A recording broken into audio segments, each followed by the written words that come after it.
Hey everyone, welcome to the Courage in You podcast.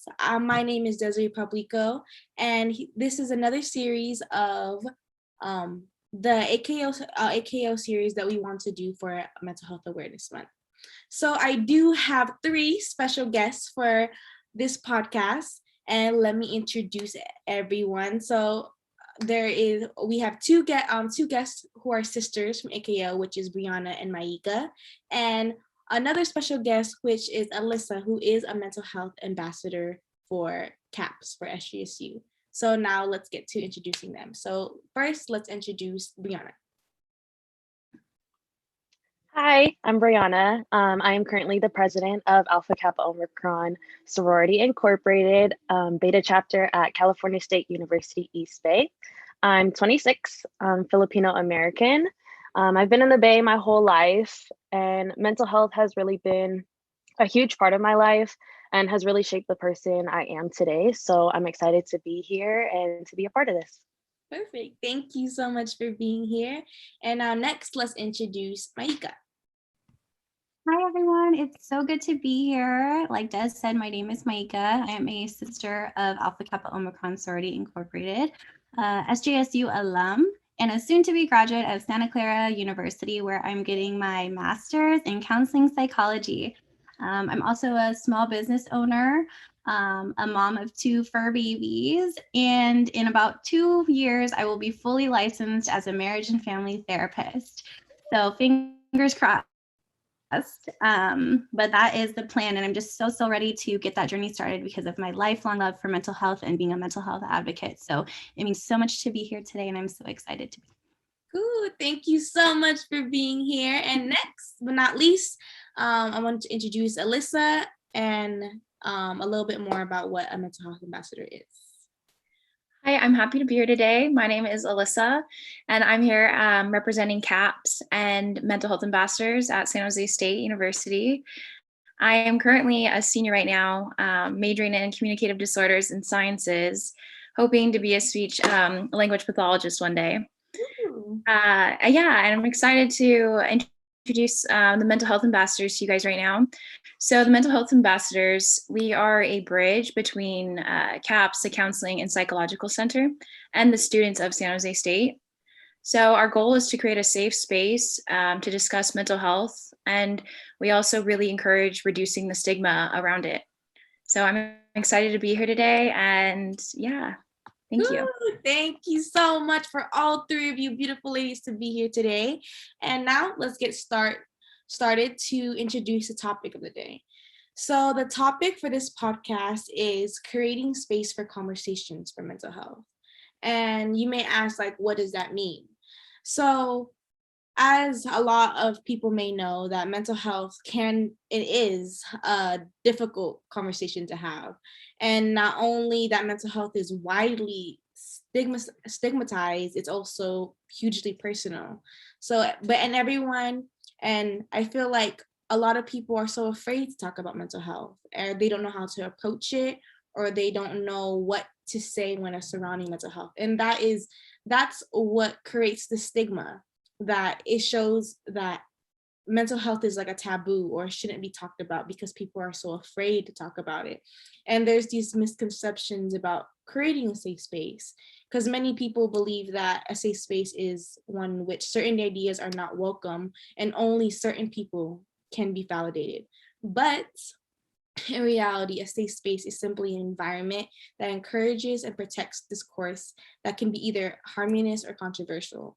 So just because it's a hard topic, and just because you don't understand or you don't relate, doesn't mean that you can't talk about it, you can't listen. Because sometimes we kind of have this perception of, oh, I can't talk about it with you because I don't understand. But sometimes all people need is someone to listen, someone to sit there with them, someone to just be there even and not say anything. And that's what creating a space for mental health is. It could be something as simple as just sitting there with them and being in their presence. And that's something I want to talk about today. So I'm going to ask these three ladies, why what do you think creating spaces, and like why do you think it's important, especially for the mental health, for people who suffer from mental health? So I could start us off just because of what you said, Des, about not needing to experience what someone is going through to fully be able to be there and hold the space with them. My professor, Dr. Sherry Wing, subtle plug for the Instagram right there. She is an amazing advocate for mental health, and follow her if you like want to learn about AAPI community and all of that. She writes that empathy doesn't require personal experience, and that has like stuck with me for a long time, because it's like, just because I've never been through something that someone else is going through, for example, a divorce or a miscarriage, or, you know, feeling broken, but I felt that way. But if you haven't felt that way, it doesn't mean you can't hold space for that person. And so when you said that, I was like, yes, that's exactly it. You don't have to feel that way, because listening, it doesn't take experience. It just takes an open heart. And so thanks for saying that and starting us off on the right foot. Ooh, thank you so much. And I love how you shared that, because I feel like people don't want to help a friend because for something because they don't understand. So thank you so much for that. How about y'all? How about you two? Yeah, I would agree with that definitely. Because I think not only is it hard for some people to feel like they can't listen or can't be there for somebody, I think it also makes it hard sometimes when you're that person that's going through it. And sometimes you have that stigma in your head, you know, that, well, maybe they won't understand me because I'm going through this. Or how can I tell them what I'm going through, because maybe they're not gonna hear me, or they're not really gonna know what I'm going through. So I definitely agree with a lot of it is you just need somebody to listen. Like you really don't need to say words a lot of the times. You don't need to um, try to sit there, and the way I feel about it is like you don't have to sit there and try to fix me, right? Like I don't need you to sit there and like really try to figure my life out for me. I just need you to listen. I need to get whatever is in my head out loud, so that once it's out loud, it's almost that form of acceptance in yourself that like, hey, this is exactly what I'm going through and I feel this way. And once it's out loud, then that's like my way of healing too.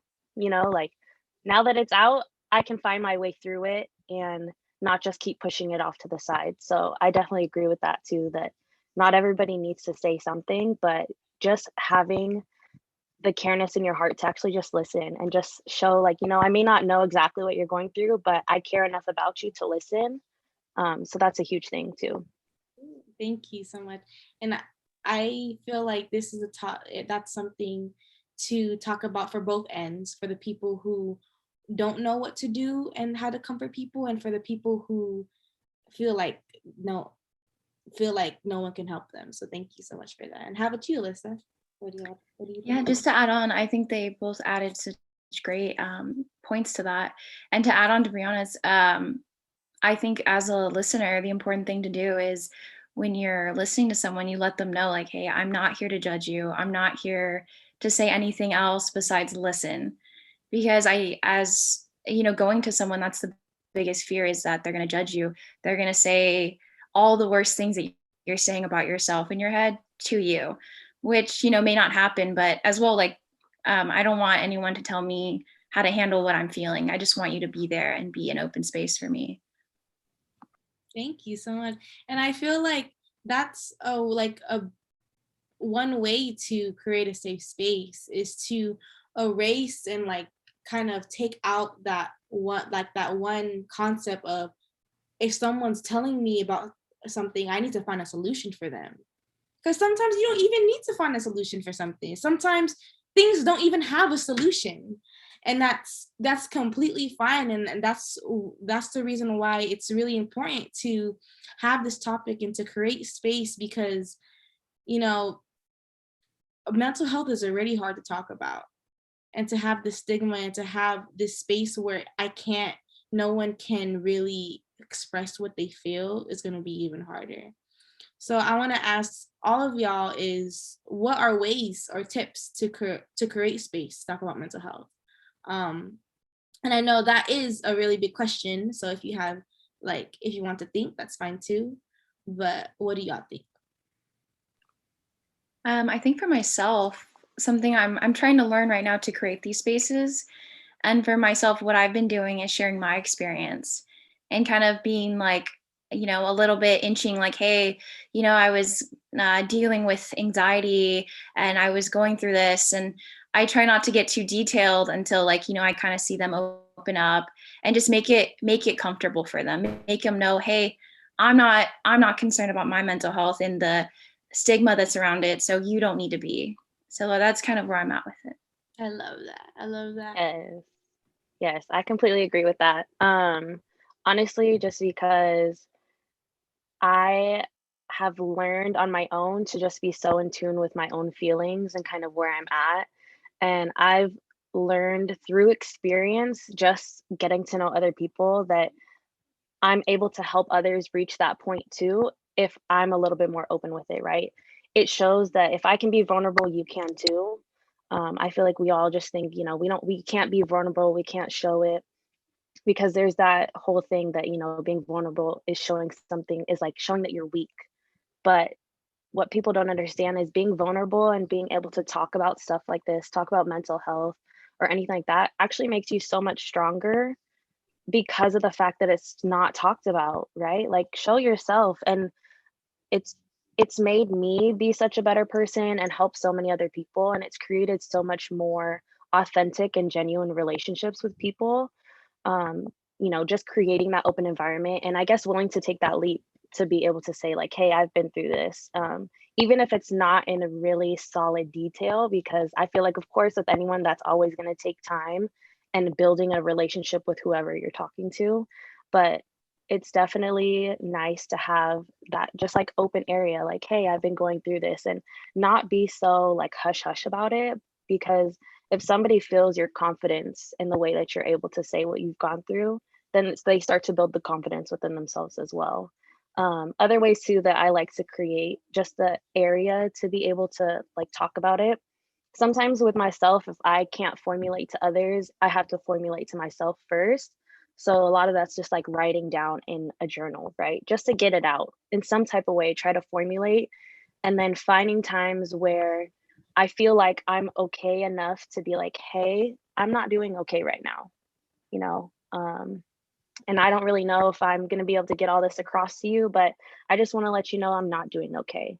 And sometimes, like, that's the biggest step, is just to say those words to somebody else, even if you can't tell them what's going on. So just creating that space for others as well. I love that. And I love that you brought up the concept of vulnerability and how vulnerability is a sign of strength and not a weakness. Because like we live in a society that like, oh, if you cry, if you like show that you're sad, then that's weak and you're showing weakness. And I'm like, whoa, like sadness is a normal expression and a normal feeling that we all get. Like, why can't I show that? Just because I'm sad right now doesn't mean I'm gonna be sad forever. So I love that. So thank you so much for both of you for sharing. How about you, Mika? What do you think? Yeah, definitely want to echo what everyone else has been saying. Like, that is exactly how I feel about myself and my own personal journey with mental health. I would argue that being vulnerable is also an act of courage, just because I don't think you can have one without the other. You're putting yourself out in the open, raw, and just open for the world to see. And there's no going back after that, you know? So I think that that's why it's like also an act of courage. For me, holding space is knowing that even though if my feelings don't make sense, or if someone shares their feelings that I may not fully understand, I'm able to sit there and know like this is not this is still powerful to them and it's still valid, you know, and I may not always know what to say or the right things to say, but I know that I love you and I'm not going anywhere. And I hope that the other person who, if I'm going through something vulnerable, will be able to hold that same space for me in return. And sometimes, you know, some people aren't meant for us, and some people may not be able to hold the space that we need. And so it's okay to kind of go shopping, you know. If someone isn't meeting what you need in that moment or in where you are in your life, then go to the next person and never stop trying, because someone will have your back and someone will be able to be there for you in the way they need to. And so I always tell people, listen with your heart, not your head. And whatever judgments may come up when you are sitting with someone, because we are human, we all have our own programming, our own, backstory that may create some type of judgments. Process them internally, and then take time and honor those emotions outside of it, because those things are telling you something about yourself too. And so holding space is just like my favorite thing to talk about. So I feel like I could talk a ton on it, but I will stop here for now. And we'll see what comes up later. Cool. Thank you so much for that. And I love the passion that you have. But one thing that I want to talk about that we did actually kind of say on on the last podcast is kind of like, how am I going to say this? Is it's okay to be wrong. Because a lot of people don't want to talk about mental health because they're afraid that they're wrong, or they don't know how to say it, or they are not knowledgeable enough. And that's what kind of stops people from creating this space, because they're afraid to be wrong. And I just want to tell you that it's okay to be wrong. Just because you're wrong doesn't mean that like you shouldn't talk about it at all. You could be wrong and be educated about it. Someone can say, hey, like, you're not supposed to say it. Like, you shouldn't say that. You shouldn't say that because there's these boundaries.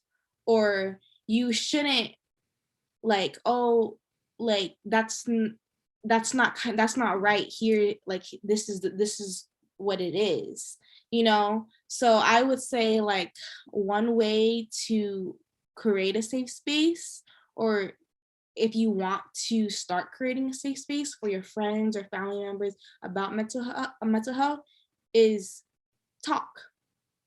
And as much as you talk, the more you start realizing, the more you start educating yourself, the more other people educate you. And that's one way to be advocate, like what like from my last podcast, it's saying that anybody could be advocate for mental health. You don't, like, anybody can be a supporter for people who struggle with mental health. You don't have to be a specific person. You don't have to study psychology. You don't have to go through this to advocate for it. And another one is, like, know other people's boundaries. What I do sometimes when I talk to people, someone ranting to me, I ask them, like, what do you need? Do you want comfort, or do you want solutions? And that can be a huge step if you want to help people. It's like, do you want comfort, or do you want solutions? Do you want me to sit here and listen to you, or do you want me to help you figure out what can you do? And that can be a huge step to creating a safe space. So that's another one. I still want to talk about ways to create a safe space. So do y'all have anything else? I really liked what you said about boundaries. That's such an important aspect, especially right now for myself on my mental health journey. I'm learning on my, like, tough days, just to say to the people around me, even just like, hey, this is what's going on with me. This is how I'm feeling. I need you to do this for me. I need you to give me my space. Anything I say, it's not anything against you. This is just what I'm dealing with. Or even with, like, extra work or curricular things that I'm doing, saying no. That's such a big one for me. Is I'll pile on things, but I forget, like, to look at my inner self. Why am I stressing myself out? Why am I putting myself through this distress when I can say no? And boundaries are so important to set for yourself. Yes, I love that because a lot of people don't, like, they think setting boundaries is selfish, but it's not. Like, you can do whatever you want with your time, with your own life, with who you talk to. It's important to set boundaries. So thank you so much for that. Anyone else? Yeah, with the setting boundaries, honestly, just creating the safe space itself, it's always a learning process.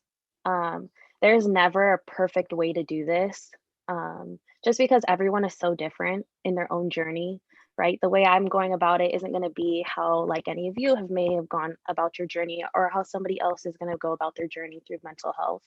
Um, and that's my biggest thing is I'm still learning, right? And I'm mainly learning when it comes to saying no, like being able to cut my own boundaries, because I love being there for people. I love being the person that people can come to because they trust, because I created that safe space for them.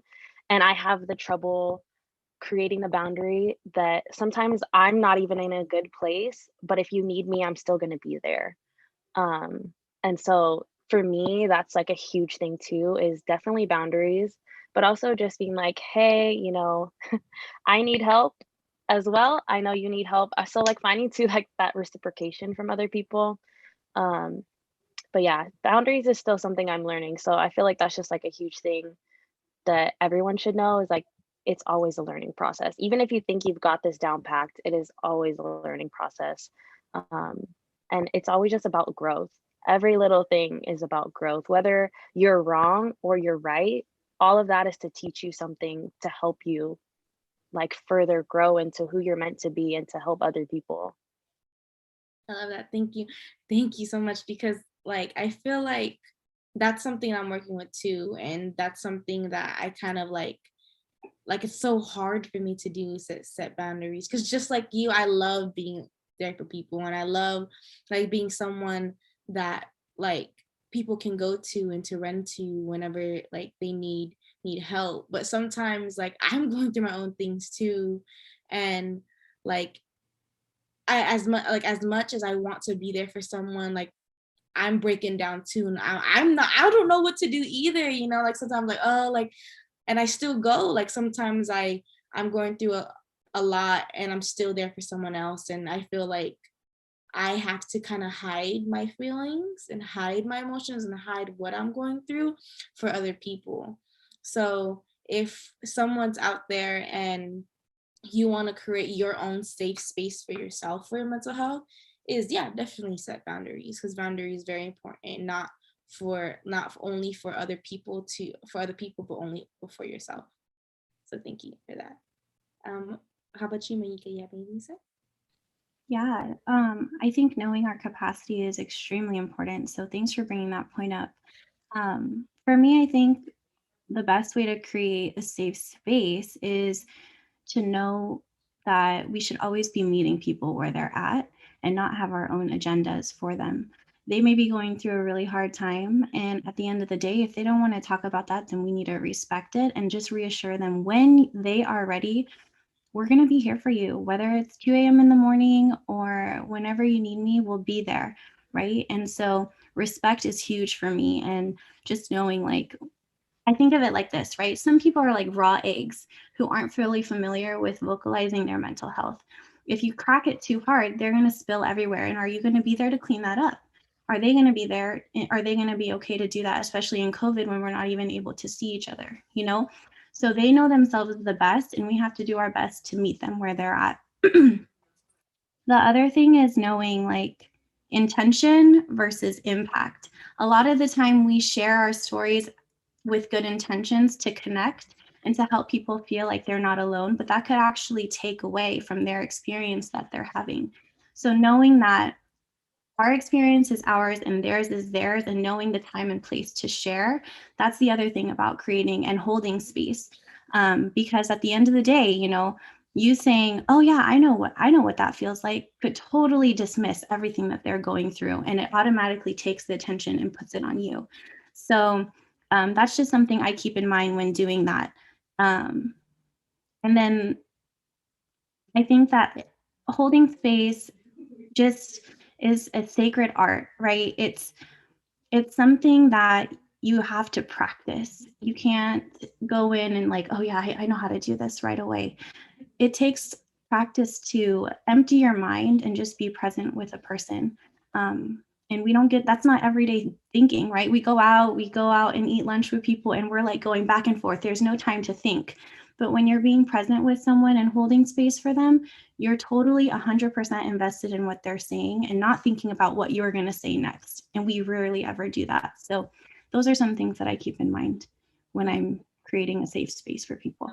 I think what all of you all said is that like really like valid and what something, and then that's really good. Like I'm even listening and I'm like, that's true, that sometimes I think that saying, oh, I went through that too, kind of would help them connect with me. But sometimes like I do realize like, hey, like, and then because I realize that some people's like, oh, I went through that too, and then they kind of start talking about themselves only, and I'm like, oh yeah, it is hard.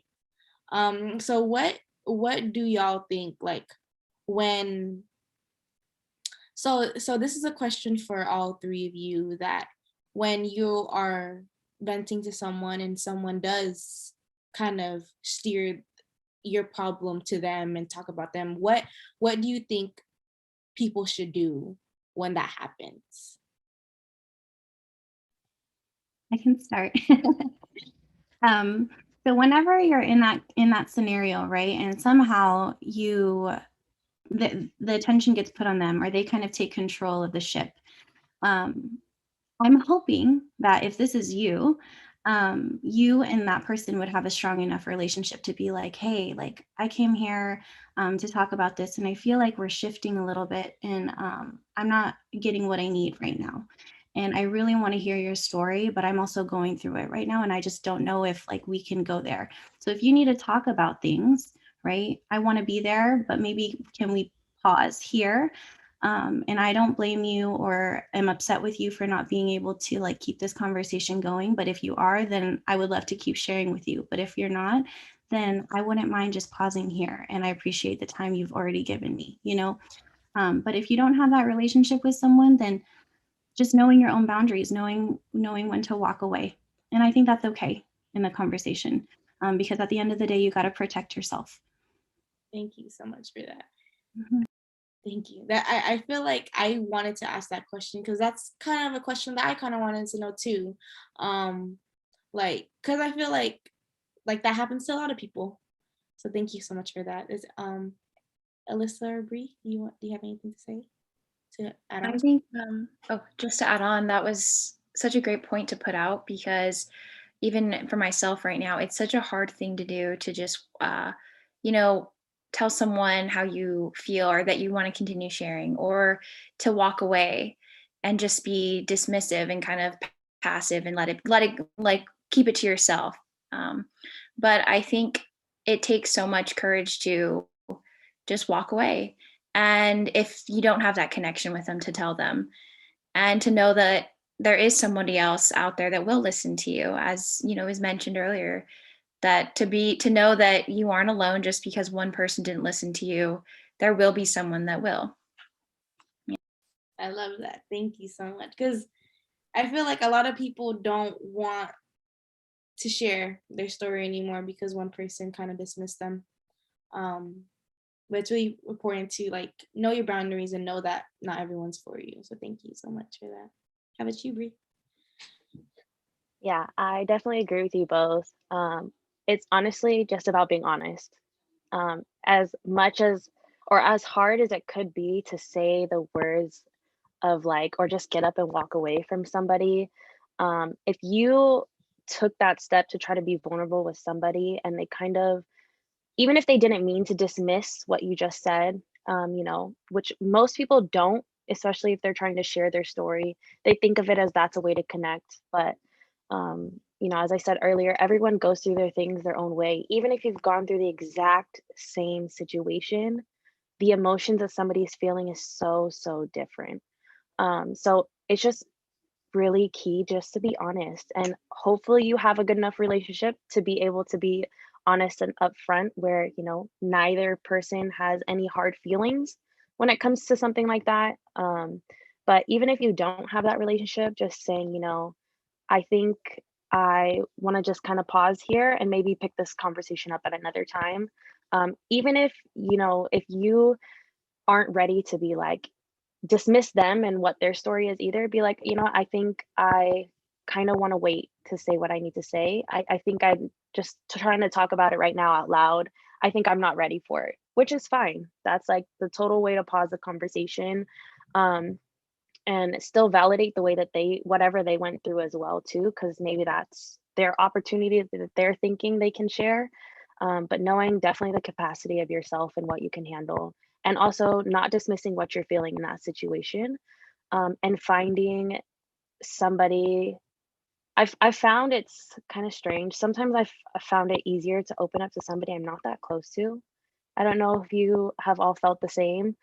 Um, I feel like that's such a struggle because I am so close to certain people that I would give the world to them, but I don't know what it is when it comes to my own situation. I have such a hard time saying something to them. And I know they would probably be the ones to listen, but I have felt that to where sometimes if I say something, I almost feel like they're not listening. And that's where I get almost discouraged to talk about it with them. So I'm still trying to learn to not take one situation and let it ruin it forever, right? I mean, as I stated earlier, everything's a learning process. And even if there's one specific person you go to, don't let that one time that they didn't hear you stop you from trying to continue building that relationship. Um, that's a huge, huge thing. Everybody makes mistakes, right? Maybe they weren't in their right headspace either when they were trying to hear you out. So it's all about just being open and honest. And if you need to tabletop it, then you tabletop it till the next time you're able to talk about it. And the next time too, tell them, after you were to like bring this out, or even open it up the next time, like, the only reason I really wanted to pause this conversation and bring it to another time was because I just felt like you weren't really listening. Because people need to know how that is, because if you don't tell them and they're doing this with everybody, no one ever knows their faults unless someone points them out. So I think that's just a huge, huge thing, is just being open and honest, and knowing that every conversation that you're having, everyone's feelings are valid. It's just knowing when and where to say what you need to say. I really wanted to do, yep, sorry, Des, go ahead. Go ahead. I really wanted to say like, yes, in all caps with like 1,000 S's when you said that, because like, I totally feel you on that same level, right? Like for some reason on a whole bunch of things. One, I don't feel comfortable talking to people who are closest with me, sometimes because I feel like they could let me down, right? Because what if we need something from them and they don't give it to us and we're friends? And it's like, well, you don't know what I need. You're not my friend. You don't know it. So, this is going to be where I kind of plug therapy, because that's my career. So I really feel like that's why therapy is so important, because your therapist, they don't know anyone in your life, right? It's like a clean slate where you can go and just talk about your life and heal from the inside with someone who truly cares about you and sees you for you, and whatever that entails. And so I think that's why it's so important. It's not always accessible, which is why if you are listening and you are in school, utilize your CAPS programs, right? I know Alyssa's in CAPS, and so you know all about how schools are trying to reach students. And if you're already paying for it, so just go get some therapy. It's free, and it'll save you so much more hurt, right? Or confusion in your adult lives when you're older and ready to have a family, because you'll just be getting to know yourself on a deeper level, more so than any one of your friends can help you through. So I really love what you said there. And then with the friends making mistakes, yeah, they're going to make mistakes. We're all human. We're not going to say the right things. And if it happens more than once, call them in. I don't like calling people out, because that's like you're ready for a fight. But if you call them in, you're like telling them, like, hey, I'm noticing this, and you do this often, and it makes me feel this way. And I really care about you, and I really cherish our friendship and everything like that. So I'm just letting you know, like, this is what I've noticed. And I want us to keep building our friendship, but I don't really feel too cool about this happening, and that will bring it to their attention. So you're not technically saying like, you're not doing this, this, and this, but I wonder if you can do this, because that would make us so much stronger together. I love that. I love that. And I'm happy that you talked about therapy, because, a lot of people are kind of afraid to go to therapy. Like, And now I kind of want to talk about about therapy. And sometimes you go to therapists and they're not the one. And don't let that one therapist stop you from doing therapy. Because if I was going to be honest, that's what I did for myself. I went to one therapist and like she was good. She was fine, you know, she did nothing wrong, but it just wasn't it for me. And I felt like I didn't want to go to therapist anymore. But don't let that one therapist kind of stop you from going to continue to be going, because just like friends, just like people, not everyone's for you. And not every therapist is for you. Just because someone does therapy, someone is a therapist, doesn't mean they'll be it for you. Again, like, we're all humans. We all have our own needs. We all have everything. Like, make sure you have to make sure and set your own boundaries that, like, I need something like this. And I it's okay to not have this therapist. Like, the therapist is not going to kind of like take it personal. You know, they know that they know that they're not for everyone. That's fine too. But I did want to talk about the therapist in CAPS. So Alyssa, do you kind of want to talk about therapists at CAPS, or any like resources that you kind of want to plug here in this podcast? Yeah, definitely. So for CAPS, for San Jose State students, they get 8 free sessions. I believe, 8 free counseling sessions. So and I've heard before students tell me, oh, like, I've gone, but I didn't like it. I've heard the therapist, like, I didn't like that therapist. And I think it just chimes into what you said, that we go once and then we're like, well, that's it. I'm done. It didn't work out for me. Like, that's the end of the story. But, take advantage of it. Go and, like, you have 8 sessions for San Jose students. Go and meet another therapist. And it's kind of like making friends, or I've heard even like dating, go meet new people. Don't be afraid, not to put yourself out there and see how this experience is going to be for you. Because you might find the right one. You might find that therapist that you've clicked with, and you'll want to go to again the next semester, the next year. And there's even other resources on campus. There's even, I'm trying to think, group counseling and life skills workshops. Some of the group counseling are specific for certain groups and certain people. And like for example, our LGBTQI group, it says on there, I'm like, we're sorry, but no allies. Like, this is for us.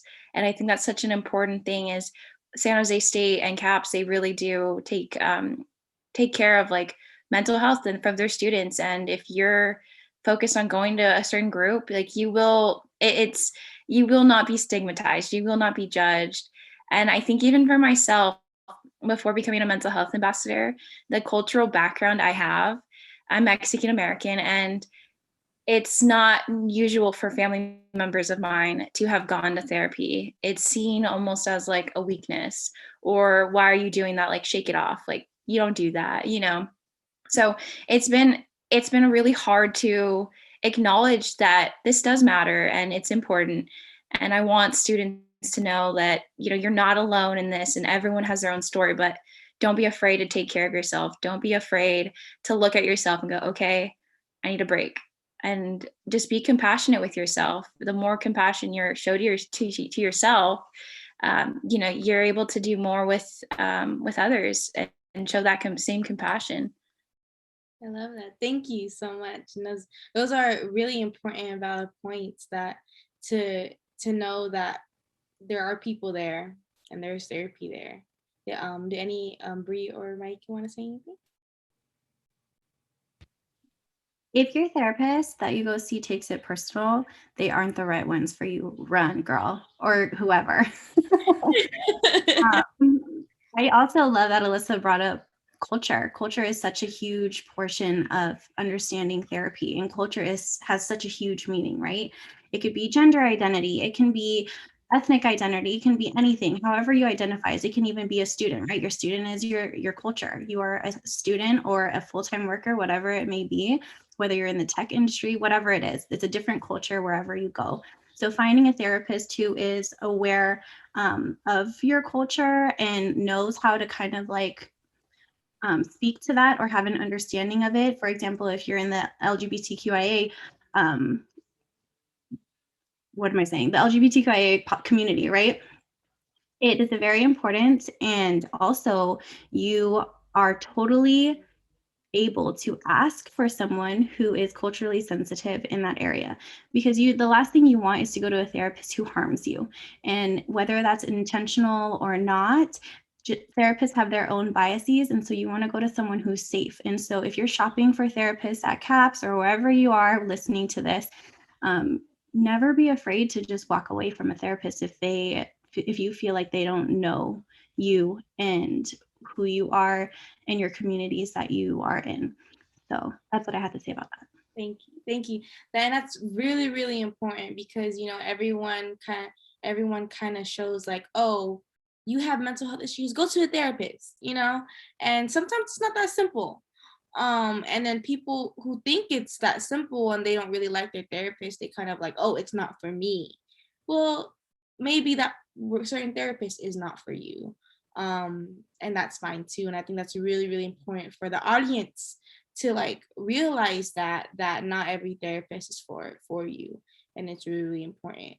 And I also want to talk about how is creating a space for mental health is, I also want to talk about cultures, because a biggest thing for me is that in my family, you know, in the Filipino household, you know, mental health doesn't really exist. And it's like a weakness. It's like, what are you talking about? Like you're just sad. And I'm like, no, I should take care of myself. And I want to acknowledge the power that like anyone in the audience have, of all of us have, that we can create that space that we never had. And that's what I want. That's what I try to do with like the younger generation of my family, like with my little cousins, and like my little cousins, and we were raised to not care about mental health, but I want to be the person to create that space. Hey, your mental health is important. Hey, it's okay to cry. Hey, it's okay to be sad. Like, hey, it's okay to talk about your feelings. Like, it's fine. So I think I really want to acknowledge the power that we have as the new generation, the power that we have as someone who advocates for mental health, that we have the power to change the stigma, to create this space, even if it's only by our own words, our own capacity, our own like I'm not power, but our own, I don't know a word, but yeah. Does anyone have anything else to say before we go to the next one? When you were naming like, hey, it's okay to do this, hey, it's okay that, I was like thinking to myself like, hey, it's okay to be human, right? Like if you didn't have those emotions, well, we wouldn't be the humans that we are, and that's what makes us so special. But I also come from a family where mental health is not acknowledged. I remember my first heartbreak. My mom was like, why are you crying over a boy? At the time I was into men. And she was like, my first heartbreak, right? And I was like, she's like, why are you crying? Like, there's so many more fish in the sea. I don't know if any of you heard that before. And I was like, my heart is broken. And she didn't understand it. And she was like, just focus on school. You're wasting your time crying. And I remember feeling like so dismissed. And I think that it wasn't her fault, right? Like, she was brought up not knowing about mental health. She was brought up not being aware of like all of the different emotions that come with being human, because the way she was raised.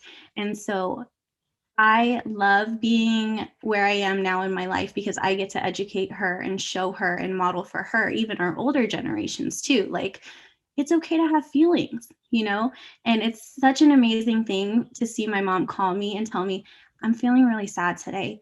Like, she would never do that before, right? Like, before, she would just go through 3 jobs, taking care of my dad when he was out of work, taking care of me, raising me, and just going through the chores day to day and not have any feelings or emotions. But I know she was for sure stressed out, and she didn't talk to anyone. And so for her to come and reach out to me and say like, man, I'm feeling sad today, or man, this is hard today, that's like so amazing. And so I love that we get to be models for our younger and older generations, because that's just, we're making the world a better place. I love that. I love how you say that we can also model for our older generation, because you know we tend to think like, oh, we can't impact the older generation because they're older. You know, we definitely can, and we definitely have the power, and this definitely kind of like shows like shows that we have we can do a lot. We can do a lot. Does anyone does any of you guys have anything to say? Yes, I definitely agree with you. I was thinking the same thing because honestly, our generation and the younger generation coming under us, literally, our voices have so much power in them just for other things going on in the world too, right? Like you see it. So it's like all these little things that we could do, especially with mental health. It's kind of an uphill battle because of the fact that, you know, like our parents and all the older generation, they grew up basically the same thing that we feel, that it's not talked about. It's dismissed, or it's basically looked down upon in a lot of ethnicities, right? Like Mexican, Filipinos, Asian, just all of it. We have all dealt with the whole stigma that it is not talked about at home, right? Whatever bad things we are going through, we act like we do not have those. We only show what the good stuff in our life, and that's what we go through. And I definitely think that sometimes that's what makes it so hard to even talk about it, right? Because that's what we grow up in. And definitely knowing that we have this strong of a voice to not only change our generation, ourselves, to help the younger, but also teach our older generation, like that's such a powerful thing when you really think about it. Like that is literally changing generations on generations of a stigma that has just been so drilled into everybody. And I think that's a huge thing. Don't get me wrong, even if you speak up or you say something, things are not going to change overnight. It definitely takes some getting used to, and other people just trying to find ways to help like the older generation figure out how to use their voice too, because they're so used to keeping it in. Like, you know, a big thing for me too is, I mean, I don't have any younger sisters or anything. I grew up with brothers, and for them, like, I don't remember ever seeing them emotional, right? I don't think I ever really saw them cry or anything like that. And I think now when something happens, it's just like if they cry, I'm just like, all I would do is just go and give them a hug. Because sometimes it's just like, it's okay to cry. And I feel like that's like the number one thing too people don't understand. Like it's okay to cry. It's okay to just let out your emotions, because we all know that we all have these emotions, but we can't do this behind closed doors forever, right? When you share those emotions, that's when you create that connection with each other. Bless you, by the way. Um, but it's just when you create those connections with each other, like Micah, you said with you and your mom, like that's a huge thing. That's a beautiful thing to have. And as scary as sometimes it is to just create those connections, or I guess open that space or open those doors, like beautiful, beautiful, beautiful things come from just speaking up and opening up about mental health this. And yeah, it's so crazy to me when I think about it, like how things have changed, even from when I was younger to now. Because, you know, for me, when I was a lot younger, I didn't know how to deal with all the stuff going on in my head and all the emotions I felt. And I feel like I went at it in such a negative way because I didn't know how to express it or who to talk to. And now looking back at it, it's just like, man, I used to get in trouble for it, which is like so weird, right? Like all the negative stuff that I would do, it's just like I feel like I would get in so much trouble for it rather than it being like, oh, this is her cry for help, and it being like more of a comfort. So it took a lot for me to kind of grow off of that, to take it like, you know what, like maybe I'm not going at it in the best way, but this is my cry for help. And that's where I had to start pushing myself to be like, you know what, instead of trying to do all these things, I guess to like basically send out red flags or like, hey, I need help. I just need to learn how to say it. And I think that's definitely helped me build a better relationship with my parents too. To just say like, hey, I'm not doing that great right now, or I got a lot on my plate. And they've learned to be able to help me in their own way, right? Like they give me my space or anything like that. So I think that's definitely a huge thing.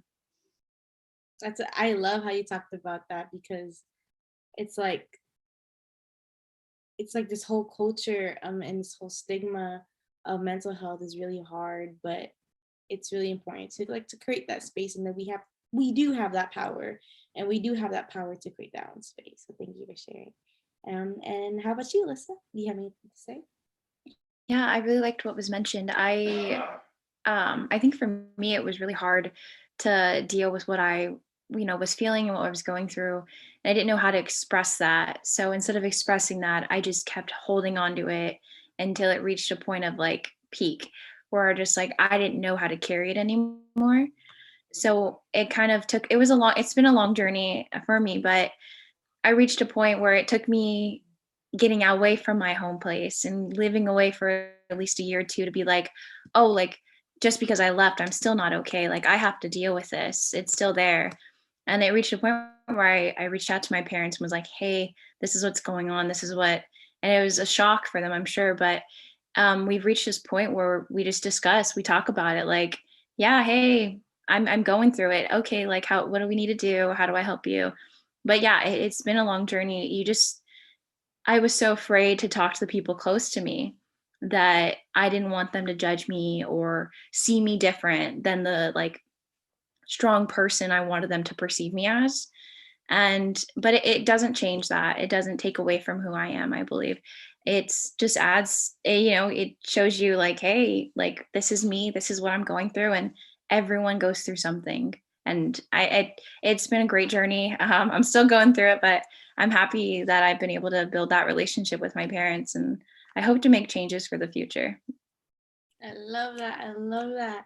And I love how all y'all talk about how you're making changes in your family, and that's what's really important, is that we have the ability to use our voice. And it really stems from why I did this podcast, is to have courage, and to have courage to have these conversations, have courage to educate other people, and have courage to change the stigma, to have courage to impact the older generation and younger generations, to have courage to do it.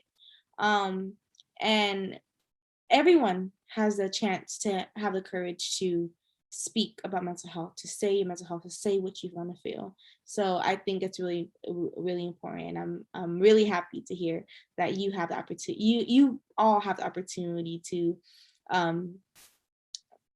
help your family, and to have that space where you can express yourself, because we lived in generations that weren't able to. So next I'm going to talk about is and we may have talked about it in the beginning, but how do you create your own space for your mental health? And that could be either like giving myself time, setting boundaries. If you talked about it earlier and you want to talk about it again, that's fine. If you want to say something that you haven't said, that you create your own space, maybe that can help inspire other people to, oh, maybe I should do this, or maybe these are the things that I could do for my mental health. So what do y'all do to create your own space for your mental health? For myself, I think an important thing right now for me is acknowledging what I'm feeling and just really being present, like of what's going on. I think I get caught up in like the stress and the daily life of like, okay, I got to do this, I got to do that. This is the future, I'm consumed with that, where I forget, okay, I like take a deep breath and I have to like close my eyes and sit in a quiet space. And when I relaxed completely, I realized just how stressed I was or how much I was holding on to. And I think for myself, creating a routine, doing something that is at least one thing that makes me feel fulfilled in the day, like just that brings me, as hard as it is to do certain things like exercise, that's been a tough one. It does bring me a sense of like fulfillment. I'm like, okay, I'm checking this off my list. I'm doing this every day. Like I'm taking the breaks I need. I'm giving myself those boundaries and that compassion I need to show myself. So yeah, just keep going and, find that space for yourself, I think is really important. Ooh, thank you. Thank you so much for sharing. Anyone, any of you two? So for me, I had discussed it earlier, but I like to write some things down, things that I'm not necessarily ready to talk about with other people, but I guess just to formulate what's in my head. I feel like when I'm really having some tough days, I have a lot in my head, right? Like there's just so much going on in my life. And sometimes it's really hard for me to try to just sit here and piece it together. So, a big thing for me to just even give myself some sense of a little bit of relief, I just write it down. And for me, writing it down, it doesn't have to make sense. It doesn't have to have some formulated thought, right? It doesn't have to be complete. It could literally just be random words. It could just be a drawing for however I'm feeling. Anything really simple like that, I've found it really, really helpful. A huge thing that I have personally found really helpful too is from that journal, whatever those thoughts I'm feeling, once I am through whatever I'm going through at that time, I burn the page. That has been really, really helpful for me. Um, and it's to me is like that sense of like I got through this. And plus, the reason I like to burn it too is I don't want to find a day where, let's say, I'm cleaning and I find that journal and I read things that I guess I was going through at that time. For me, I guess it's more of like, I don't want to try to bring myself back to that moment. I want to move past it once I'm through it, right? Not like over it or anything. Like once I'm through it completely, that's why I like to burn it. It's literally like letting go of all that negativity that I felt in that moment. And it kind of gives me that clean slate in my mind. So that's been a huge thing for me. I found that really helpful. Also, I really like quiet space. So whether it's literally sitting in my car staring at absolutely nothing, right? Like sitting in my car outside my house when I get home from anything, even if it's for like 5 minutes, is like a form of self-care. Like where I'm just sitting in my car parked, doing absolutely nothing, listening to music is like a form of self-care for me before I have to like get out and go back into whatever I'm doing. So that's been pretty big as well. Definitely listening to music, just watching the sunset, being near water is huge. I don't know what it is about water. It's so calming to me.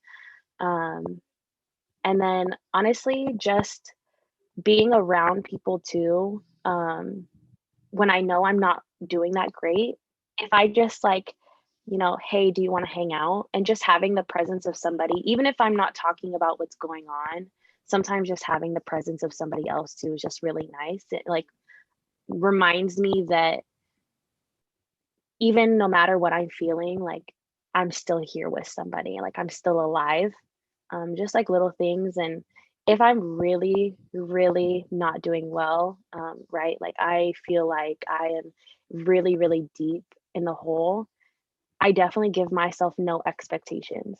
If I can get out of bed that day, that's a huge thing for me, right? Something very, very simple like that. Um, because I found that if I try to give myself expectations or try to say, I need to get this, this, and this done, even though I feel like this, when I don't get those things done, I feel 100 times worse. So I found that lowering the expectation for myself when I know I'm not doing that great and giving myself those simple victories of, like I said, just getting out of bed, right? Just simple stuff like that. Those have helped me tremendously. Just be able to like be okay with the way I'm feeling, to be acceptance, like be accepted of whatever I'm going through in that moment. And knowing that it's okay that I feel that way right now. So those are definitely the big things for me. Thank you. Thank you so much for sharing that. I love how you shared everything. And it's I feel like a lot of the audience would really, really grasp of like, oh, I write things too, but I've never thought of burning it. And I think that's a really, really good. I feel like I should try it too. But thank you so much for sharing. And lastly, how about you, Maika? So yeah, I loved what everyone shared. You all gave me new ideas. So I love that. I think that everyone's space is different and it's okay to experiment with what feels good for you. I tried the meditation, that does not work for me. Being in like, and me trying to like do yoga or something like that, that just doesn't work for me. Like for me, I like to grab maybe like I like to listen to music or go lift some weights or, for eat some fries. I don't know, buy myself some flowers, whatever it is that makes me feel good to create my space for mental health and just giving me that extra rest and restoration boost. I will do. So if that means like shifting my space around, buying something that makes me feel good, like that's kind of what I do. Sometimes, I don't know if you all can relate, but I got some anger in me. I'm an Aries, if that says anything. And so sometimes letting out anger in a healthy way, like throwing a cat toy on a wall that doesn't hurt anyone, or, like just making sure that you're honoring all of the feelings that you're having because they're telling you something. That's all a part of creating my space for me too. MySpace. Oh my gosh, do you remember MySpace? So that's kind of like what I do. I wrote some notes here when you asked that question. My faith is also something that is really, really important to me.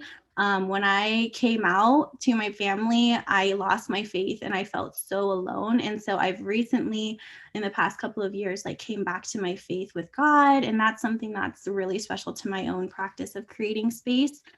For myself, and also just giving myself grace. Like I'm not going to know all the answers and I may not ever find the solution, but just knowing like I'm trying my best, and doing what I can to make sure that I'm not burning out and being the best that I can be and showing up for those around me, but most importantly, showing up for myself.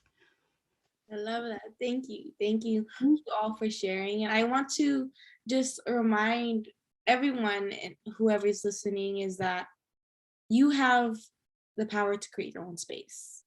And yes, we all set our what we do to create our own space. But like Maika says, everyone's different. And whatever you think feels is good for you, do it.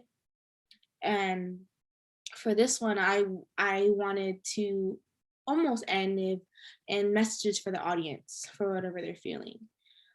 So whoever, if you're feeling this type of way, we have a message for you. If not, you can hear, listen.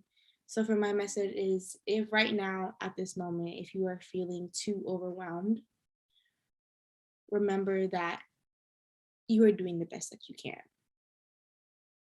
And the only person that you should compete with is your past self. That no matter what you are capable, that you are stronger than anyone that you think you are. So if you're feeling too overwhelmed, remember that you got this. And at the end of everything, you're going to be so proud of yourself. And for mine, it was, if you feel like you can't go on, to remember that you matter and you're important. And that if one person may have not listened to you, or if you haven't reached out yet, to reach out and to not give up, because someone will listen to you. And that to breathe, because this will end at one point. You will get through this. And just remember how important you are and how much you matter in this world. Thank you so much for that. And if you're feeling stressed, I see you. We're all trying to survive out here. And I know you're trying to survive the most out of everyone out here. And so I just want you to know that it's okay to take a break. And if you can't, try to find a pocket in your day for some peace, whether it's a second or 5 seconds or 5 minutes. Just try to find something that makes you feel a sense of calm in your stressful day.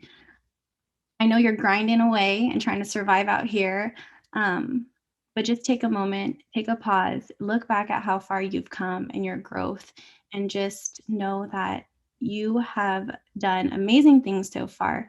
And so it's okay to rest if you need to. Thank you so much for that. And then for everybody that's listening, if you ever feel like you are alone, or if you feel like nobody is listening to you, you are never alone. There's always going to be somebody that wants to listen. that will listen, and there is always somebody that cares about you. You are never, ever alone.